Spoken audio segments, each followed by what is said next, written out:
Good evening. Nigeria is a special country, and every time we look at things the way they are going, we ask ourselves, okay, is it possible that things will get better over time? There's a lot of flyaway news going on. There's also issues of fake news, exaggerated news, and all of that. But that's not our issue today. Our issue really is the average Nigerian. How does he survive? What is his lifestyle? How does he cope with challenges? What should he do when things are not working or going his way? How does he interact with fellow human beings? And so on and so forth. Now, why is that an issue? It's simply because in Nigeria, a lot of things happen. You get away with it. Sometimes justice lets you get away with it. But sometimes you are responsible for your problem. And so when you cannot get away with it, or it consumes you, you feel victimized when you are the real author of your problem. Okay, I'm not trying to be holier than thou. I'm just trying to say that Nigeria right now is going through a potpourri of problems that can be avoided, but are oftentimes not avoided. I have a guest in the studio. He's a medical doctor, but it's also a lot more than that. He's Dr. Harry Paul Benjamin, medical doctor, entrepreneur, speaker, life coach, and I got a book that I had to read, a new book of new thoughts, over 100 words, racronyms, not just acronyms, but racronyms. And this, he believes, will transform your life. But listening to him talk and reading passages from this book, I know that there's possibility for transformation. Are you ready to listen? That's a question. And Dr. Benjamin, welcome. Thank you very much for having me. I'm trying to be very serious-minded here, but you know, when I'm with you, I laugh more than I do. Okay. Now, this book, A New Thoughts, 100 words, what's racronyms? Well, the word acronym is a word I created. When I was doing the book, I was using the reverse process of acronyms. You know, acronyms like an NBA is Nigerian Basketball Association. Yeah. So that's a known acronym, or LASMA or something like that. But a word like thoughts. And there are many acronyms in Nigeria, actually. Yeah, I realize that. NEPA, there's so many. Yeah. So an acronym is when you use existing words and create a phrase that we use like NEPA or NBA to shorten the sentence. Yeah. But there was no word for the reverse, because if you use a word like share, S-H-A-R-E, and then when we look at the word, it's not seen as an acronym. So I did the reverse process of looking at it to give deeper meaning. So the word share is someone happily applying resources expansively. Okay, I like that. Share, someone happily exploring. Applying Resources expansively. Expansively. Okay, all right. Okay. So then the word acronym was created because there was no word to define the reverse of an acronym. Why did you see yourself doing that? Why did you choose to do that? It came over a process of time. I've been doing direct sales for a number of years, and I learned a number of acronyms from other leaders, like POUR, passing over opportunities repeatedly, or a word like rich, residual income creates happiness. So we used those in presentations, and one day one of my partners said there's none for the word share that I just shared with you. And then while I was sitting down in the presentation, the clarity of those words dropped into my mind. And then after a while, more started to drop into my mind, and I decided that when I get to 100 words that I'd written out like that, then I'd put them together in a book. But then more than just the words came through the book in terms of my inspiration that came from within. So it was really an inspired process. It wasn't something that I set out necessarily. This is exactly how I'm going to go about this. All right. I have chapter 2 here, and the acronym is separation, S-E-P-A-R-A-T-I-O-N. They are separated letters forming the same word. And you said, what God created as one, no one can ever put asunder. Okay, all right. I have reasons to believe that if Nigerians say they believe in God, but they have no money, and so money becomes a big issue in their lives, Are they still worshiping money or worshiping God? Sorry, the other way around. Are they still worshiping God or worshiping money? Well, if we look at what the scriptures say about that, there's a verse that says there's fullness of joy in the presence of God. But I've noticed that with a lot of people, there's fullness of joy in the presence of money. Money, okay. So Right. what's happening with that is that the absence of money becomes a reason for sadness. So our source of joy is something external. It means that now what has become the source of joy is money and not the source as the presence of God. And that is the challenge that a lot of us have, where we have attached our joy and our sense of peace and being okay to some condition or some circumstance. Isn't that as a result of societal pressure? What people expect of you and what you expect people to expect of you? So it has a beginning. And the beginning is in that word separation. Okay. The separation is actually an experience that we've been having for several thousands of years because of an error in identification. And what's that? The error is that we identify ourselves as a physical being only. So somebody will say, I'm only a human being, or merely a human being, which is not true because we're a spirit, soul, and a body.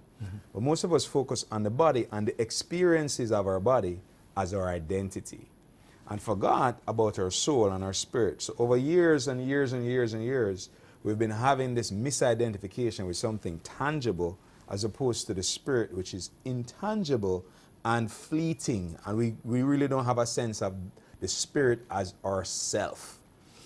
The Nigerian nation is very spiritual. Well, I would The say Nigerians I would in say Nigeria are very spiritual or very religious. I would venture to say more on the religious side than spiritual. Can you split the difference, please? All right, so spiritual is where your identity is in the intangible. Okay. Religion now is when you focus more on your beliefs, what you believe to be the case. So we end up with, you believe you're this religion, I believe I'm this religion, and we get into a tangle with one another about whose religion is right and whose is wrong. And we don't focus on what is true in the religion. Somebody who is spiritual is more concerned with what's true, not what we believe. So religion is political. That's what you're saying. Yes, because it's about taking sides. So one person will say, okay, I am this, all right? And then the other person will say, I am that. Now, if we look at both people who are saying, I'm Christian, I'm Muslim, let's look at both of them. Yeah. Because those are the two big ones we have in Nigeria. Both don't recognize that both are using I am. So one is saying I am Christian, the other one is saying I am Muslim. But both of them have to use I am and then define themselves as something. So I am is the spirit that we all are. And then the label now is what we believe ourselves to be. And then that's where the division comes in. And that's where the separation begins, because people start to focus on their label as opposed to focus on the truth of their identity. The problem with that is there are people in charge of those religions who are calling the shots. There's people down there who believe that what they're telling them is the truth. So, what is happening? You're carrying a flock of people who are very confused because of the way things are going with that. So, I think, therefore, that if only there was a way we could get the top to understand that spirituality, right? Yes. Is more essential than the religiosity of it. Correct. So why can't the people down below open their minds to the consciousness of the truth about this? Well, the people one thing about people is that people tend to be sheeple. All right, so there's a tendency for people to be like sheep, and they tend to follow a herder. That's the nature of people. So there's always somebody that people tend to look up to. And what happens is that the person who is leading the group is blind, then everybody who is being led becomes, the consequences that is that all of us fall into a ditch if the person who is leading is blind. So what we have to do on an individual level is to get to know the truth for yourself, as opposed to just following blindly behind somebody who may be blind and you don't know if they're blind or not. And you're relying on them seeing the truth to know if they're telling you the truth or not. So one of the things I've said in my book, and it comes from the Asian world, or it comes from India, is that we shouldn't believe what people tell us. So you shouldn't question somebody's opinion. And I've said, don't believe me. Don't believe what I've Find written. out for yourself. Study, read, use your common sense, decipher if what the person is telling you makes any sense. Because sense is sense, but most of us use common sense to make nonsense. We've been given sense by our Creator. All of us have sense, but some people use it to make nonsense. And one of the challenges we have is relying on what other people say without taking time out to evaluate if what the person is saying is correct or not. And that was what helped me and helped several others to come to know and understand the truth for ourselves. And the truth is something that can be known. It can be known by everyone. Yeah. But there has to be a willingness to go through your own study, to go through your own seeking and your own learning to understand what the truth is, as opposed to just accepting what somebody told you it is. Because if the leader doesn't know it and he's putting on as if he does, and he doesn't even know that he doesn't know, then everybody who's trying to follow him now is stuck. Hook, line, and sinker. Right. So what each person needs to do is to really get to know the truth for themselves. And the statement in the Bible says, you shall know the truth and the truth will make you free. It didn't say you shall believe what somebody says you should believe and you'll be free. You have to know the truth for yourself to have freedom. All right. There's so many acronyms here. I like them, but I'm not seeing something here that is very important. There's selfishness, which is here. We're going to discuss that now. There's depression, which is missing. Because you're a medical doctor, I want you to bring depression into this scheme of discussion. And where does it make sense, or how does one begin to manage such things that can dastardly or negatively affect the human psyche? Okay, good. The book actually addresses this. In the sense that the theme of the book, the entire theme of it, Yeah. the aim of it is inner peace and joy regardless of the circumstances of our lives and situations. True. So peace and joy is the opposite of being depressed, right? Because when you have peace and joy, there's no depression. The thing about depression, the interesting thing about it is that it's really self-imposed. Self-imposed. Yes, it seems like it's external and it seems like it's something that happens to you, but it's really something that we're doing to ourselves without recognizing that we're the ones causing it. It happens in the arena of what we call victim consciousness. Victim is not somebody just on the street. It's somebody who actually consciously thinks that something outside is causing their feelings inside. Meaning that, let's look at a simple example. You have a brand new Mercedes-Benz that you just got from the dealer. So you're really high, you're happy. And then you're driving on a Keke Marwa driver, right, rubs the side, and you get a big scratch down the whole side of your car. And then you fall into a depressed state about the scratch. It's because your source of joy was the car, not the presence of God, which is your life. So when we have a source that's external to us, we are bound to fall into depression. Because when things are going in the direction that we like, we'll feel uplifted. But when things are going in a direction that we don't like, we'll feel depressed. So we're moved by you say obey the wind, right? We are moved by the external circumstances in our life as opposed to being rooted within our spirit. And then the joy comes from the spirit. The peace comes from the spirit. But it can't be believed. It can only be known. Because if you have a belief around it, beliefs carry an underlying uncertainty. Because when things change and facts change, our beliefs change. So until you know that the Spirit of God is your life, you'll always be fluctuating with the changing dynamics of life. And as the things go up, the Nigerian economy is going up, a lot of people feel good. Nigerian economy is going this way, a lot of people start to feel bad. Okay, when NEPA goes off, when NEPA it comes back, up NEPA. Yeah, right? So there's a living externally. It's L-I-V-E-D, a life lived backwards. If you spell the word L-I-V-E-D backwards, what does it spell? L-I-V-E-D. What does it spell? I lost my train of thoughts. Okay, cool. L-I-V-E-D. L-I-V-E-D. So if you spell it backwards. Devil. Ouch! On that very harsh note, we'll be back after the break.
Make your event a memorable one with captivating and well-organized event center at Lagos Television's prestigious Blue Roof with a capacity of more than 3,000 seats and a fully air-conditioned 750 seats combo hall capacity. Suitable for annual general meetings, government functions, exhibitions, religious activities, wedding ceremonies, burials, musical show, and many more in a well-secure environment. Spacious car park, uninterrupted power supply, and impeccable facilities. Take advantage of all of these at affordable rates.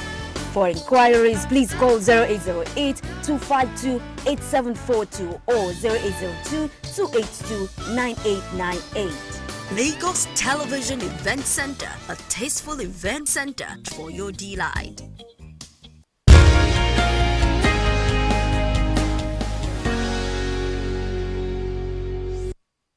His name is Dr. Harry Paul Benjamin. He's a medical doctor, he's a life coach, in fact, he's a philosopher, I should say, because this man, he transforms people, he teaches, he speaks to people, and then he tells you that he can actually make your life a better one. And just before the break, he almost trapped me into a devilish that lived spelled backwards is devil. Wow. All right. Is devil a concept or a reality? What is it? Okay, it's a concept. It's not a being that fell from the sky and came and made earth a mess. Okay. As some people have as a folklore. It's really a perception that makes it. So it ends up as an experience.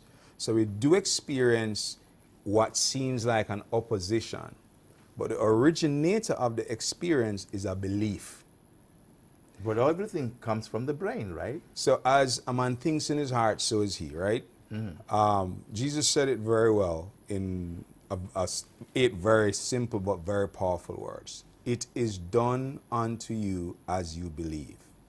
So it is not you that do it, you're not doing it, it's done unto you. So God does it unto you as you believe. So the universe does it unto you as you believe. So I open the floodgate, I open the gate of my heart, of my inner being, for the things I think about, whether good or bad. You will make them based on your belief, right?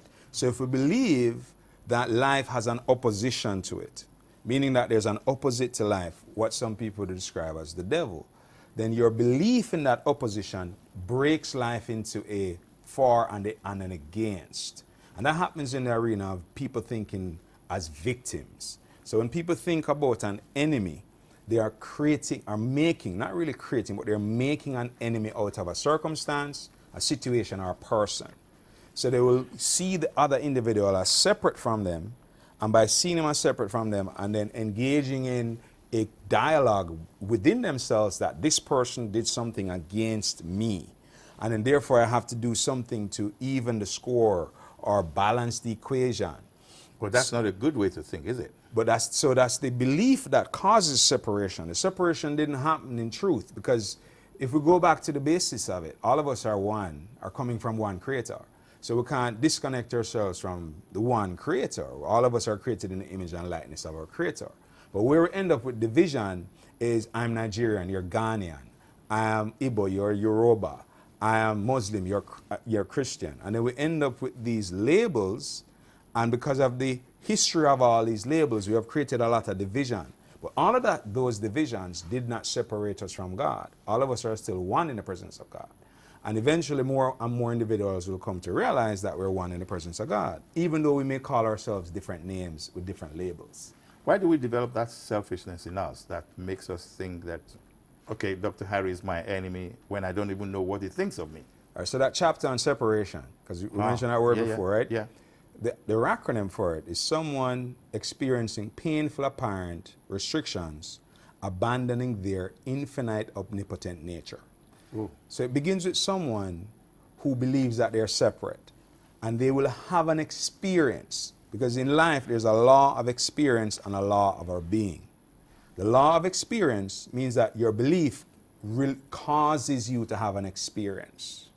So if you believe you're separate from God, you'll have a life experience to justify your belief. But once you have neutralized the belief and you've come back to the unity of life, you'll recognize that we're all one. And even the child that's sitting on the street side, you'll have compassion and a desire to help them. I've experienced that myself because I've started going out and feeding people. I've led a number of us to go out and feed a number of people. We've distributed 3,000 meals in the last 18 months. We're in the process of putting a home together that will home, clothe, and shelter those who are homeless. So when you become aware of the unity of our life, you become more compassionate. You have a built-in desire to see all of us rise and do extremely well.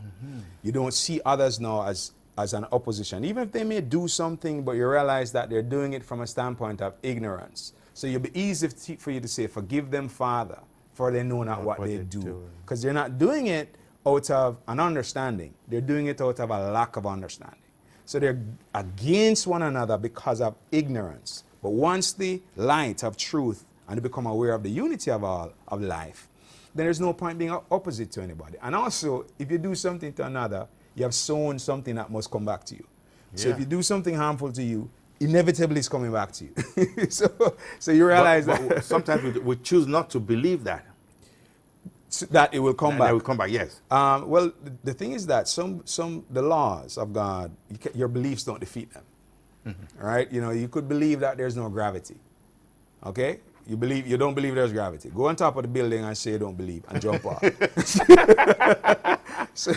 So the law of sowing and reaping is a law like gravity. You cannot defeat it. Okay.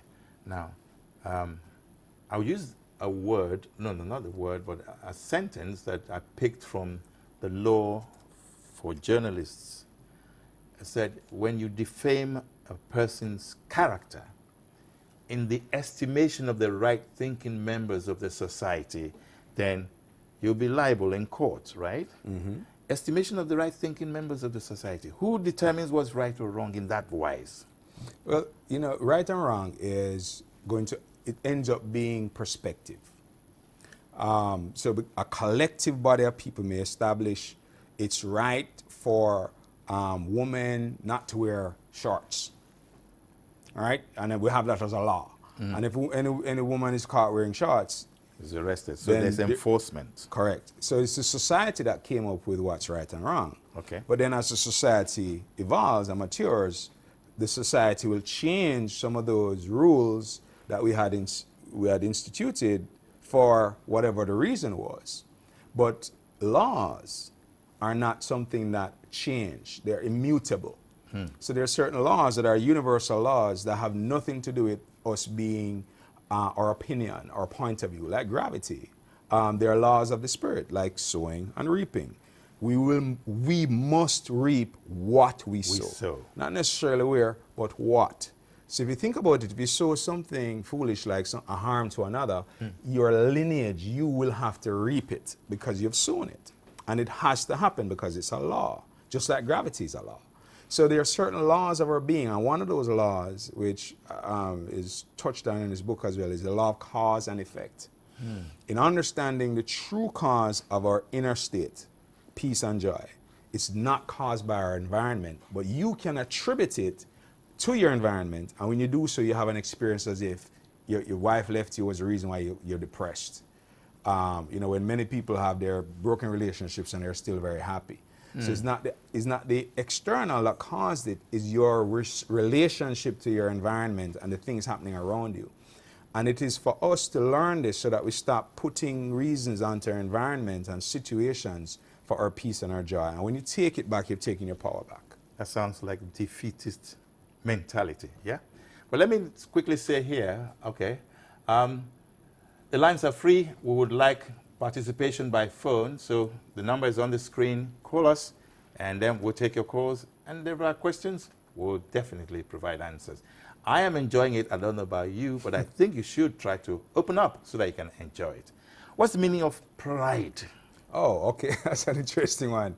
The acronym I came up with for that is person risking incurring destructive experiences. Say that loud and clear. I need a Nigerian English, please. Person risking incurring destructive experiences. Wow. person risking incurring incurring destructive experiences. Wow. Pride has some usefulness, but it can be used incorrectly. And when it's based on past accomplishments, past glory that we did, a year ago, 2 years ago, 4 years ago, 5 years ago, even 6 months ago, it can become a blockade to going forward and doing more.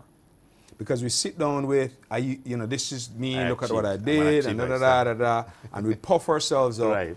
And what it does now, it invites destructive experiences, because pride goes before a fall and it comes before destruction. So what we have to do is yes, we can be proud about our accomplishments, but we should remain open so that more of God's greatness can come by way of us. And humble. Right? Humility has two sides to it, because you could use humility to block, but you could use humility to allow God to use you. Please expatiate on that a bit for me.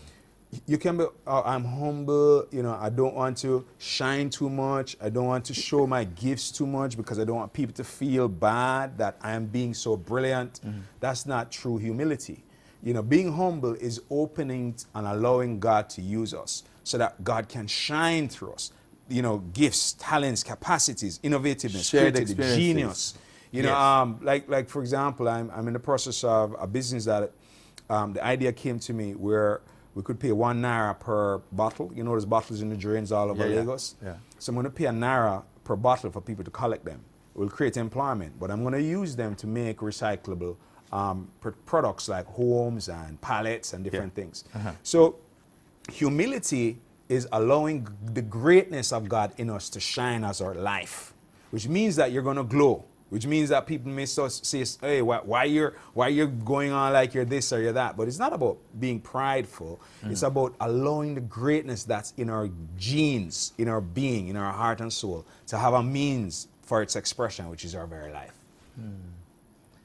There's good, there's bad, there's devil, which you've already touched on, and there's who else? The saints, Jesus, God.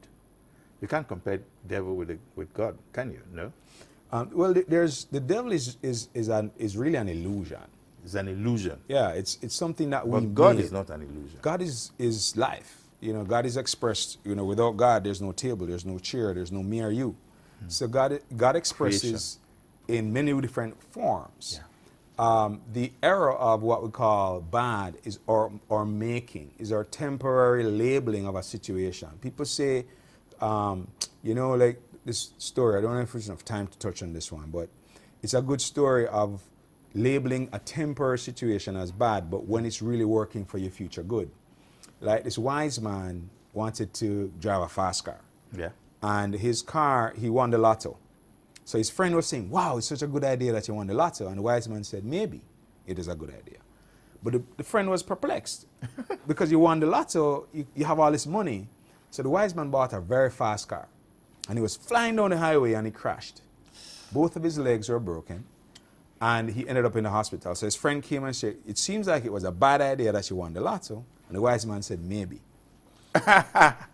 Anyway, the wise man had to be in the hospital for 2 months.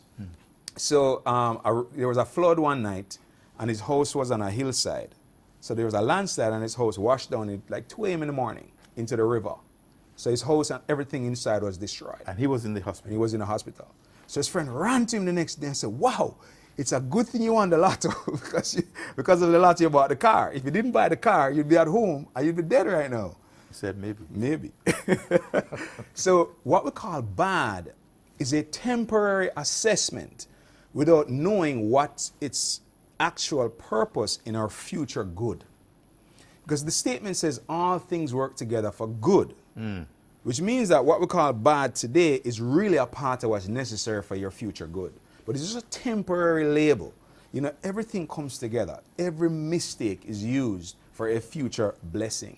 So that saying, every disappointment is a blessing. It's a blessing in disguise. In disguise. Right. But we have to accept it when it's there. And the faster you accept it and you can come up in gratitude, it opens the doorway for more abundance to show up in our lives. Let me take us back to, because I'm seeing a portion here that has life and death. People have been feeling suicidal in recent times in Nigeria, especially younger people. That worries me. So, what do you think is responsible for this anomalous thoughts, this terrible feeling of despondency, desire to end it all? Why? Yeah, so it comes down to the root problem, because there's just one problem underlying all these multiple things that we see as problems, and it's called separation from God. Now, separation from God comes out as fears, doubts, worries, anxieties, unrest. It comes out with those thoughts because you feel cut adrift, you feel distant. You know, there's an appealing to God up there somewhere in the sky. You know, one day will come and solve the issues that we all have in this world, or come and take us to another future time. So when we have that inner awareness that God is our very life and our very being, then there's no anxiousness anymore. There's no worry anymore. There are no doubts anymore. We become empowered from within, and we feel confident to go out into the world and make a difference. So it removes the risk of depression. It removes the idea of feeling down and trodden down and beaten down. You feel like you can make a difference. And also too, when you have identified, when you have recognized this identity. We got a call. Hello. Can you hear me? Good evening. How are you? Can you hear me? Yes, can hear you. Okay. What's your name? Can I make it? You say what? What is your name? My name is Desmond Abu Ebre. I'm calling from number 52. Okay. It's Go an ahead, idea. please, Desmond. Yeah. Yes, go ahead. Yeah. The situation online now Yeah, is what I want to talk about. yeah. What is the name of that you wrote? Dr. Benjamin? Inner what? Oh, the inner peace? Is that the one you're referring Hold to? on. Hold on for me. I'm talking to my daughter. The title. Journey towards inner peace and joy. Okay, yes, journey towards inner peace and joy. That's the main theme of this conversation, yes. It's a conversation now. The How conversation do now. I activate that? Yes, we were discussing. How do I activate journey towards inner peace and joy? Can you say that Towards again, my please? wife. So you're asking how to activate it? Yes, how do I activate to make it peace Good point. Okay, and all joy right. So, towards my wife thank you for the doesn't question. understand because our qualification is not rhyming. Okay, so you know, so to help you with that, right? Activating inner peace and joy. First, it begins with believing. First, it comes with changing our belief that it's associated with something outside, which is the beginning. So one has to first, read, study. This book would be a very good book. Granted, yes, I'm the author of it, but it would be a very good book in helping you to shift your orientation from peace and joy based on money, relationships, or even your physical body. Now, once you have had that recognition that it's from within, it's a belief only. Then you'll have to start to engage in practices until your belief becomes something that you know. Know like you have breath coming out of your nostrils, because you know you're breathing. You don't need somebody to tell you you're breathing. You don't need a book to tell you you're breathing. You know you're breathing. So peace and joy, you'll have to know it's from within. You'll have to experience it coming from within you. And when you know it's coming from within you, you now know that it's not from the world. When you have known this, you have overcome the world. The world no longer becomes your place in which you're trying to go to get solace. You can bring to those who are in the world, who are solemn, a sense of being lifted up because your presence is carrying peace and joy radiating from you. But it's a process. It's not just a conversation like what we're having here. It's going to require some meditation, some inner reflection, some contemplation, affirmative prayer. You're going to have some study, spiritual study, right? You're going to have to study, and I don't only mean study a book like the Bible or the Quran or the Bhagavad Gita. I'm talking about really going deep, depending on where you are, and starting to study with a sincere desire to know the truth. Not opinions, not a point of view, not what somebody read or said, and you accept it just because somebody said it. At the end of the day, you will have to know for yourself that peace and joy comes from you, not from your relationships, not from your bank account, and not from our physical person. All right, so I hope that will help you. Yeah, that's a good one. Because time is a factor and this program is shorter, you know, but let's just look at things all over again. Hello. Maybe to encapsulate. We have a caller there? Hello. Yes, hello, good evening. How Hello. are you? Good evening. I'm Yankee. Okay. I want to ask. I'm a young business entrepreneur. I've been working on my business for a long while, but everything seems coming around. Whenever it is the time to hit the stack, things just pull down. What do I do? How do I go about it? Are you saying something about a business that you're trying to start, and that business No, is do it already. are you finding it difficult to start the business, or you're finding it difficult to understand what makes the business No, worth I've a while? started a business already, but the environment is not giving me a platform to Environment is not express conducive. my expertise, or I don't even know how to say it. Okay. Well, let's see from the little we understand of what you said. Somebody who's trying to start a business believes in it can make that business work, but it doesn't seem to be. The environment is not conducive for him, and it doesn't seem to be making headway.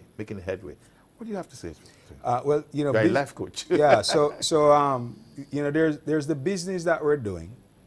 You know, I've done a number of different businesses in my life, and I still do a number of businesses today. Yeah. All right, that I actively am engaged in. Also, businesses, you have to assess factors where businesses are concerned. Some businesses are outdated.